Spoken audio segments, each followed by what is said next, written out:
व पूज्य गुरुजनों की भावमयी दिव्याति दिव्य अति पावन रमणीय सूक्ष्म उपस्थिति में उपस्थित मेरी निजात्म स्वरूप ज्योतिर्मयी प्रकाशमयी चैतन्यमयी अति पावन दिव्यात्माओं,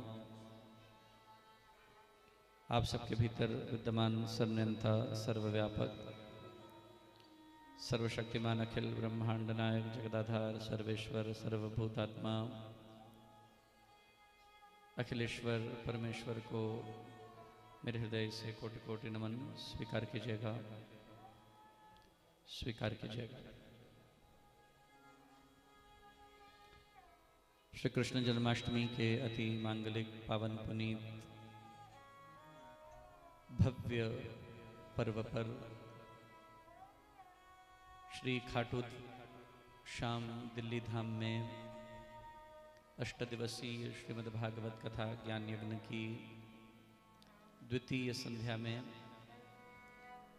ईश्वरवाणी टेलीविजन के माध्यम से समायोजित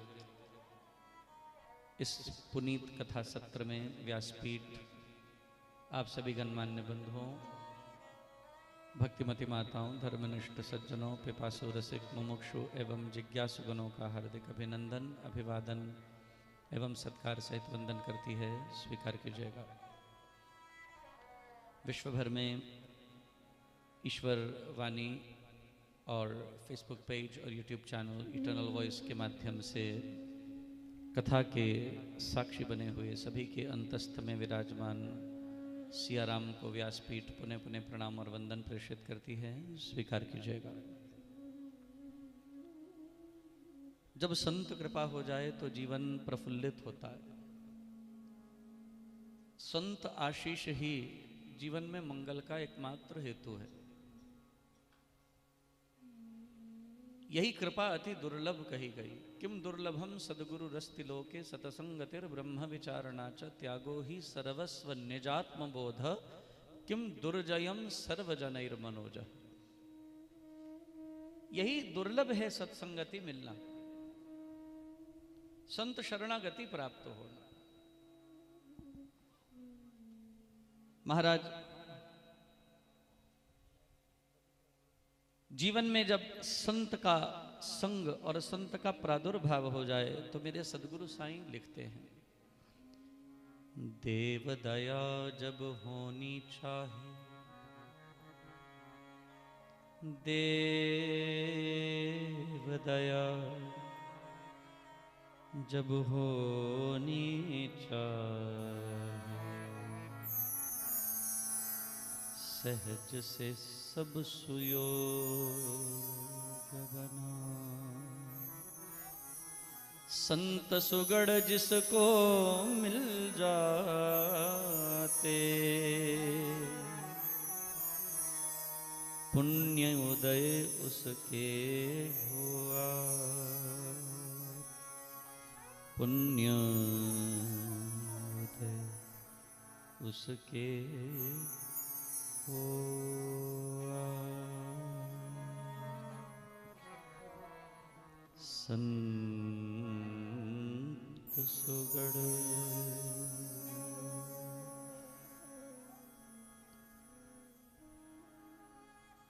संत मिल जाएं तो फिर और क्या हासिल करना बाकी है।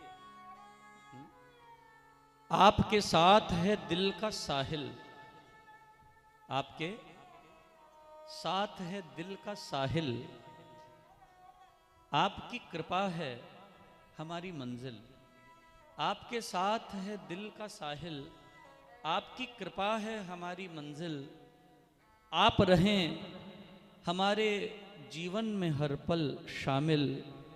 आप मिल जाओ को फिर इस दिल को और कुछ नहीं करना अब हासिल।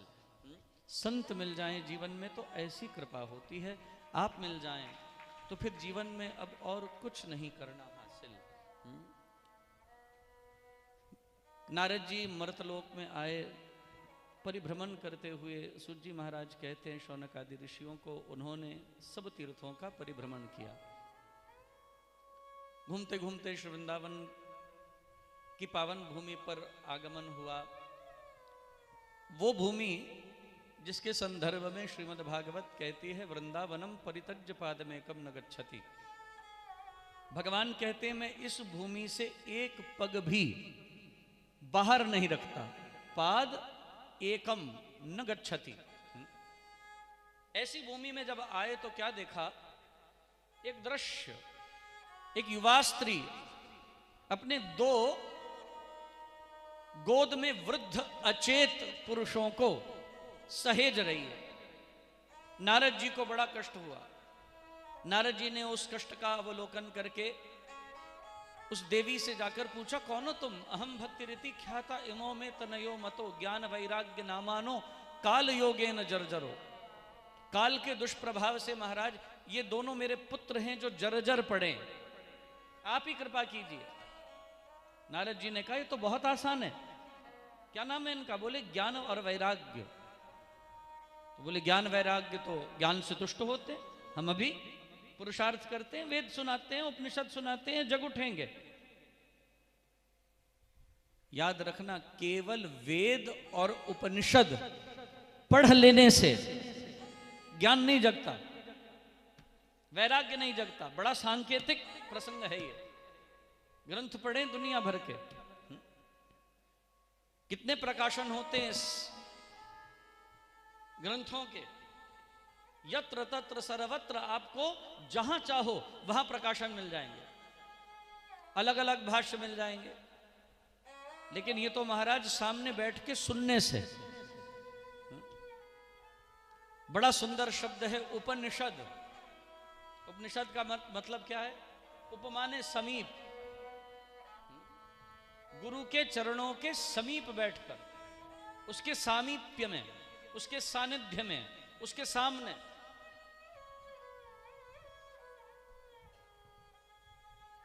ये सामने बैठे बिना नहीं समझ आने वाला। ये तो महाराज संत जब हमारी वृत्ति देखेंगे, हमारा अंतर अवलोकेंगे, तो हमारे हिसाब का बोलेंगे। वैद्य सभी को, हर व्यक्ति को उसके मर्ज के अनुरूप दवा करता। ऐसा तो नहीं होता ना भैया कि आप गए हैं किसी कार्डियोलॉजिस्ट के पास, किसी दिल के डॉक्टर के पास, और वो हॉल में आए हुए पेशेंट्स को बाहर आकर कहता है महाराज आज ये दवाई खा लो, सब एक ही दवाई खा लो। वो मर्ज के अनुरूप इलाज करेगा महाराज, हर व्यक्ति का डायग्नोसिस करेगा। डायग्नोस्टिक्स के हिसाब से ही दवा दी जाएगी। कितनी देनी है, कौन सी देनी है, टीडीएस है, ओडी है, बीडीएस है, वो तो लिख के बताएगा महाराज। श्रीमद् भागवत भी हर व्यक्ति के मर्ज के अनुरूप एक औषधि है। किम औषधम, भगवान शंकराचार्य कहते हैं तस्य विचार अयव। ये विचार तो यहां बैठे हुए लोगों के हिसाब से दिया जाएगा। महाराज नारद जी ने कहा हम अभी इलाज किए देते, अभी जगा देते। अगर वेद सुनाए, उपनिषद सुनाए, नहीं उठे। जरा सी आंख खोली, फिर आंख बंद कर ली। अब जब वेद उपनिषद कामयाब नहीं हो रहे तो फिर क्या कामयाब होगा? बड़े खिन्न हुए देवर्षि नारद। देवर्षि नारद को इतनी खिन्नता जीवन में कभी नहीं हुई। और फिर नारायण नाम का संकीर्तन करने लगे, भगवान को समाहित करके याद करने लगे, कैसे हम प्रभु को प्रसन्न करके ये उपाय पाएं कि ये दोनों फिर से सजग हो जाएं। और महाराज जैसे ही नारायण नाम की स्मृति की आकाशवाणी हुई, व्योमवाणी तदैवां हुन्मार्षे खिद्यतामिति उद्यमः सफलस्ते भविष्यति न संशय, भविष्यति न संशय। तभी व्योमवाणी हुई, आकाशवाणी। हे देवर्षि नारद, आप सत्कर्म कीजिए, सत्कर्म का उपदेश आपको संत देंगे। संत महिमा। गुरबाणी बड़ा सुंदर फरमान करती है। सुनो हो मेरे मीता, सुनो हो मेरे मीता, महिमा साधु संग की, महिमा साधु संग की। सुनो हो मेरे मीता, सुनो हो मेरे मीता, महिमा साधु संग की, महिमा साधु संग की। अंधले त्रिपवन सूजया, अंधले त्रिपवन सूजया, गुरपेट पुनीता, गुरपेट पुनीता। सुनो हो मेरे मीता, सुनो हो मेरे मीता, महिमा साधु संग की, महिमा साधु संग की। मैल खोई कोट अग हरे, निर्मल पय चीता, निर्मल पय चीता। सुनो हो मेरे मीता, सुनो हो मेरे मीता। गुरबाणी कहती है मेरे मीत सुन, संतों की संग की महिमा बड़ी अपार है। इनकी शरणागति में आकर मैल खोई कोट अग हरे, अनंतानंत गुना पापों का ध्वंस इनकी शरणागति में हो जाएगा। कोट अग हरे, निर्मल पे चीता, तेरा चित्त निर्मल हो जाएगा, स्वच्छ हो जाएगा गंगा जल के सदृश। सुनो हो मेरे मीता, महिमा साधु संग की। देवर्षि नारद तो यहां कल्याण की धारणा से आए। आकाशवाणी के बाद महाराज ढूंढने लगे संत कहां मिलेंगे। हम संतों को ढूंढते हैं कि संत हमें ढूंढते हैं। हमें तो आज तक ये बात अपने अनुभव से यूं समझ आई है कि हम संतों को नहीं ढूंढ सकते। इतनी योग्यता है। ये विद्यार्थी चयन करेगा कि टीचर कौन होगा, कि टीचर चयन करेगा कि ये हमारा विद्यार्थी बनने योग्य है। संत ढूंढते हैं, हम संतों को नहीं ढूंढते महाराज।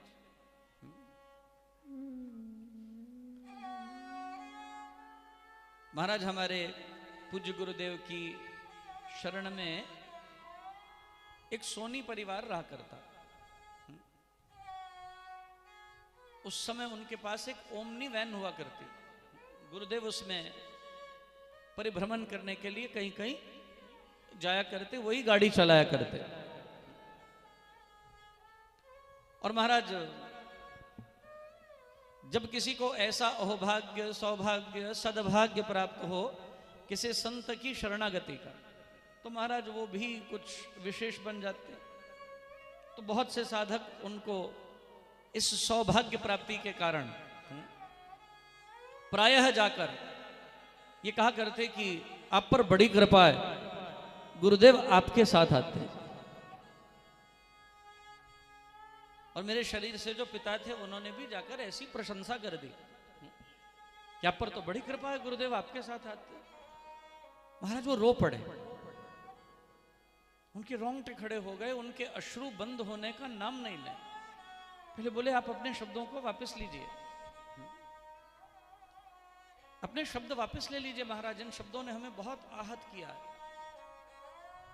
तो हमारे पिताश्री ने कहा ऐसा हमने क्या कह दिया, कौन सा अपराध हो गया। बोले आपने बहुत बड़ी गलत बात कह दी महाराज, मेरे साथ नहीं, मैं महाराज के साथ जाता हूं।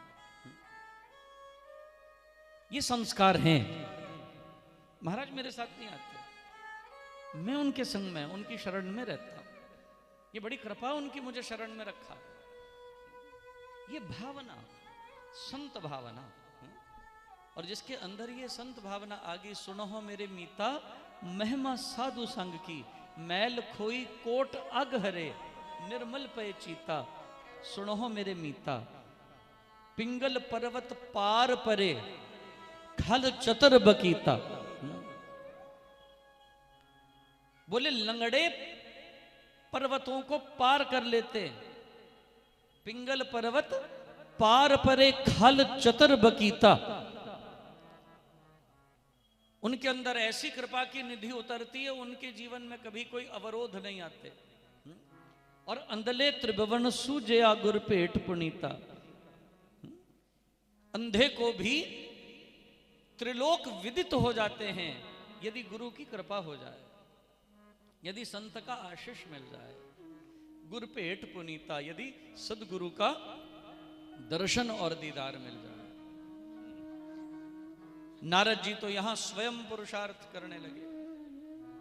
आकाशवाणी सुनकर गए बद्रीश की पावन भूमि पर, बद्रिकाश्रम में पहुंचे और वहां पर ब्रह्मा जी के जो 4 मानस पुत्र हैं, मानस पुत्र कौन से हैं?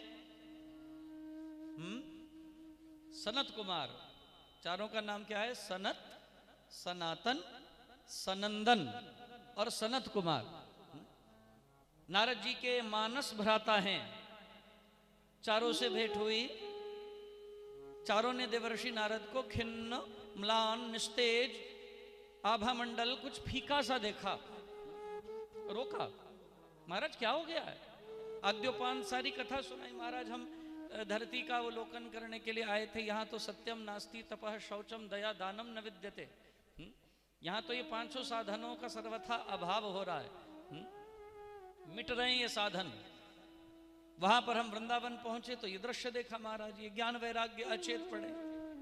बोले तुम चिंता नहीं करो नारद, इन्हें वेदांत, वेद, उपनिषद, इनकी जगह श्रीमद् भागवत का श्रवण कराओ। नारद जी ने कहा महाराज बड़ी अटपटी बात कर रहे हैं, ये पुराण है, वो वेद हैं। In the hierarchy of the scriptures, in the pyramidical order of the scriptures, which one is the highest? सबसे उच्च कौन सा है? उच्च तो वेद है। वेद के बाद उपनिषद, उपनिषद के बाद दर्शन, स्मृतियां, फिर पुराण आते हैं। आप कह रहे श्रीमद् भागवत सुनाओ। बोले ये हायरार्की किसने डिसाइड की? अभी तो मानवीय बुद्धि का ही नतीजा है। महाराज ये श्रीमद् भागवत जो है इसे साधारण मत समझो हे नारद। ये अमर ग्रंथ, ये मुक्ति पंथ, ये पंचम वेद बखाना, नव ज्योति जगाने वाला है राम यही, घनश्याम यही, जग के मंगल की आरती, पापियों को पाप से है तारती, भागवत भगवान की है आरती। तुम इसे साधारण मत समझो हे नारद। ये अमर ग्रंथ, ये मुक्ति पंथ, ये पंचम वेद बखाना, ये 5वां वेद है। जिस वेद के उद्गाता स्वयं भगवान शंकर हैं, जिस वेद का गान भगवान शंकर के मुखारविंद से पार्वती के लिए हुआ, लेकिन शुकदेव जी ने उसे श्रवण करके स्वयं को अमरता लाभ कराई। ये वो ग्रंथ है। और महाराज जैसे घृत का रॉ प्रोडक्ट, बिगिनिंग प्रोडक्ट, शुरुआती दूध होता। दूध से क्या बनाते हैं? जाग लगाते हैं। क्या बनाते हैं? दही। दही से क्या बनता है?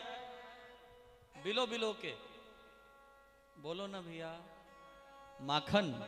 माखन से क्या बनता है? तपा के। घी, और उस घी से दिया जगता है।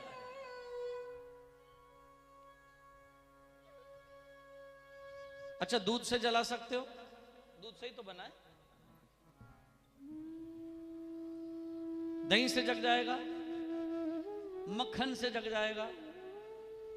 जैसे दूध, दही, मक्खन ये सब परिणित होकर ही घृत बना है, जैसे दिया केवल घृत से ही जग सकता है, ऐसे ही सदगति और कल्याण वेद रूपी दूध, उपनिषद रूपी दही, दर्शन स्मृतियां रूपी माखन, इनसे नहीं जगता। ये अंतर ज्ञान का प्राकट्य, जिसमें समावेश हो, जिसमें सब समाहित हैं, जिसमें सब मिले हुए हैं, जिसमें सब जुड़े हुए हैं, उस श्रीमद् भागवत से ही प्रकाशित होता है। और ये भी कोई शुकदेव जी जैसा ज्ञानी, वैरागी, विरक्त परम वैष्णव हो, वो श्रीमद् भागवत का श्रवण कराए, तब ही ये जग सकता है। कोई विरक्त हो, कोई वैरागी हो, कोई वैष्णव हो।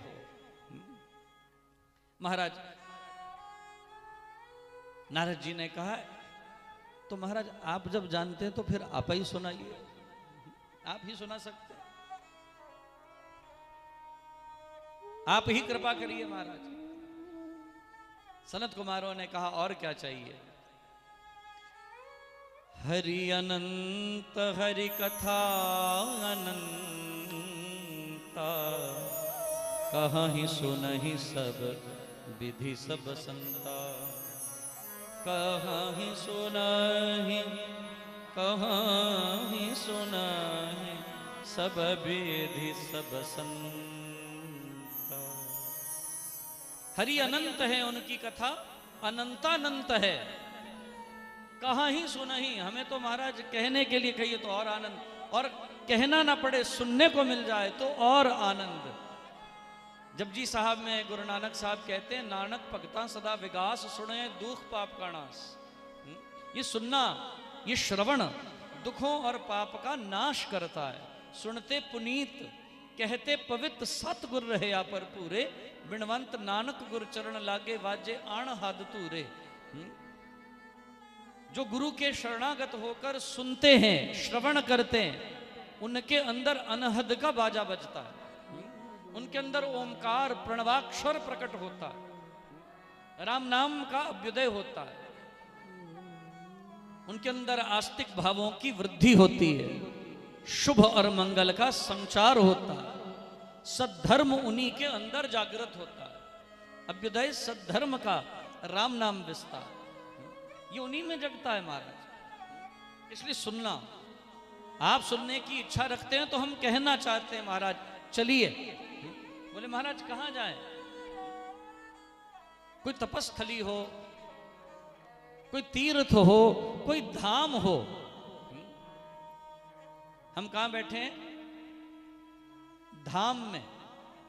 कोई तीर्थ हो, कोई धाम हो। ये क्या है? धाम है।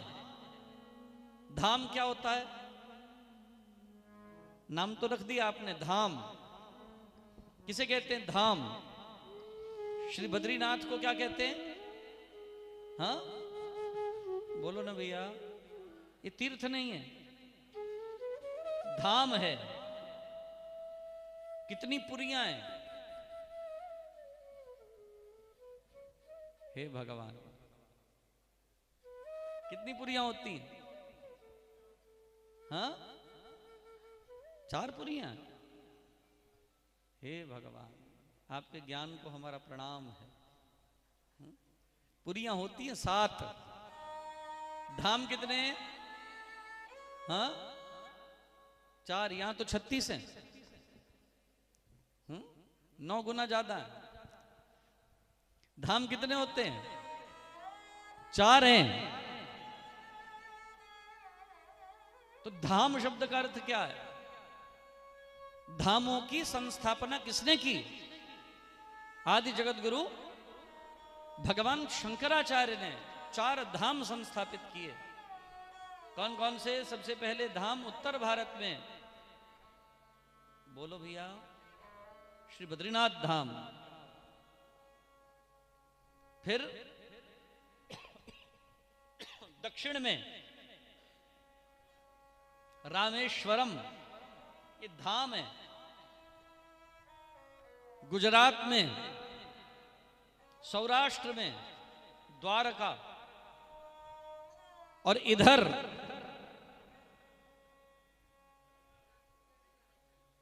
पश्चिम में भगवान जगन्नाथ। 4 धाम हैं। और इस स्थान पर जहां हम बैठे हैं उसका क्या नाम है? खाटू श्याम दिल्ली धाम। ये दिल्ली का एक धाम है। धाम का मतलब, भगवान शंकराचार्य ने ये धाम शब्द क्यों दिया है? इसलिए दिया है, जो हमारे मूल केंद्र हैं, केंद्र बिंदु है, सेंट्रल पॉइंट, जो धुरी है, धुरी को धाम से जोड़ा गया है। जो धुरा है,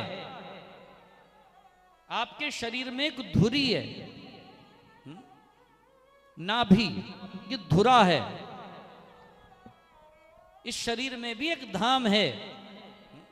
कितने चक्र हैं शरीर में? कितने चक्र होते हैं शरीर में? चक्र होते हैं 8।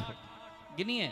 मूलाधार, स्वाधिष्ठान, मणिपुर, अनाहत, विशुद्धि, आज्ञा, बिंदु, सहस्रार।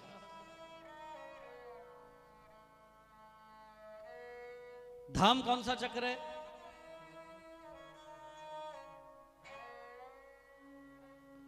धाम है मणिपुर। हमारे शरीर में भी एक धाम है, धुरा, नाभि। जो धुरा है, जिस पर धर्म घूमता है, which is in English termed as a pivot. It is pivotal. यहां पर इस पिवट से धर्म घूमता है, इस धुरा पे, उसे धाम कहा गया। बस धाम धाम धाम कहने से धाम बन गया? नहीं नहीं, धुरा ही है, ये केंद्र बिंदु है। यहां से धर्म घूमेगा इस धुरा का आधार लेकर, इसलिए धाम कहा गया। बोले कहां भागवत सुने? बोले धाम में सुने, जहां धर्म धुरा को प्राप्त है वहां। बोले कहां जाएं? बोले हरिद्वार में आनंद नामक तट है, वहां पर श्रीमद् भागवत का श्रवण करें। और नारद जी ले गए सनत कुमारों के संग भक्ति, ज्ञान और वैराग्य को आनंद नामक तट पर। और जैसे ही वहां पहुंचे, यत्र भागवती वार्ता तत्र भक्त्यादिकम व्रजेत। जहां जहां भागवत जी की कथा होगी, वहां वहां भक्त स्वयमेव भागकर आते हैं। भक्त्यादिकम व्रजेत, कथा शब्दम समाकर्ण्यम तांत्रिकम तरुणायते। बोले ये तंत्र के प्रभाव से, तांत्रिक प्रभाव से तरुण हो जाएंगे, युवा हो जाएंगे। हमारे यहां 3 साधना के आधार हैं, मंत्र, यंत्र और तंत्र। जिस मंत्र को मानते हो उसका यंत्र भी होता है और उसका तंत्र भी होता है। मंत्र का यांत्रिक और तांत्रिक विधान दोनों माने गए हैं। इसलिए महाराज कहते हैं, राम राम श्री राम राम मंत्र, तंत्र बीज परात्पर यंत्र। हम तो महाराज कोई विद्वान हो उसका आवाहन करते हैं, हमारे साथ आके शास्त्रार्थ करके इसका अर्थ करे। खुला आवाहन है। जिसको लगता हो कि विद्यावताम भागवते परीक्षा, जिसे लगता हो कि महाराज वो इस पे बोल सकता है, हम खुला आमंत्रण देते हैं शास्त्रार्थ का। आइए महाराज। गाते हुए लोगों को सुनते बोलते समझते उम्रें बीत गई, लेकिन अर्थ विदित नहीं हुए। ये परात्पर यंत्र क्या है? तंत्र बीज परात्पर यंत्र, बीजाक्षर पद पद्म प्रकाशे, राम राम जब दोष विनाशे, कुंडलिनी बोधे सुषुम न खोले, राम मंत्र अमृत रस घोले। ये तांत्रिकम तरुणायते, ये तंत्र प्रभाव। हनुमान चालीसा पढ़ते हैं? बोलो ना भैया, पढ़ते हैं? आती है? रटी हुई है? सुना सकते हैं? अच्छा, कैसे पढ़नी चाहिए? उसका तांत्रिक प्रभाव देखना है, कैसे पढ़नी चाहिए? बोलो ना भैया, आंखें बंद करके। विधि पता है आपको? एक 3 साल का बच्चा भी सुना देगा, आप सुना देंगे तो कोई बड़ी बात नहीं है। ये भारत में 2-2, 3-3, 4-4 साल के, 5-5 साल के बच्चों को भी कंठ है। लेकिन आप उसकी विधि नहीं समझाएंगे, उसका विधान नहीं बताएंगे तो वो प्रभाव नहीं दिखाएगी। यदि उसका तांत्रिक प्रभाव देखना है तो क्या करते हैं? आप पे कष्ट है, आप पे संकट है और आप उसका तांत्रिक प्रभाव प्राप्त करना चाहते हैं तो क्या करना चाहिए? लाल अक्षरी, लाल अक्षर में प्रकाशित हनुमान चालीसा को देख के उसका पाठ किया जाता है। आपको कितनी भी कंठ हो, यदि आप लाल अक्षरी हनुमान चालीसा को देखकर नहीं पढ़ते, आप उसके तांत्रिक प्रभाव से प्रभावित नहीं होंगे, वो फल आपको नहीं मिलेगा। और व्यासपीठ ये दावा करती है, ये अनुभव सिद्ध दावे हैं, कभी भी जीवन में कैसा भी संकट हो, कैसा भी रोग हो, कैसी भी पीड़ा हो, कैसी भी समस्या हो, कैसा भी कष्ट हो, यदि तुम लाल अक्षरी हनुमान चालीसा को देखकर, सामने जल रख के, संपुट लगाकर, सुंदरकांड का, सुंदरकांड का संपुट कौन सा है? सीता जी कहती हैं, जो चौपाई सीता जी ने बोली, एक बार हमारे साथ प्रेम से राग मालकौंस में गाएंगे।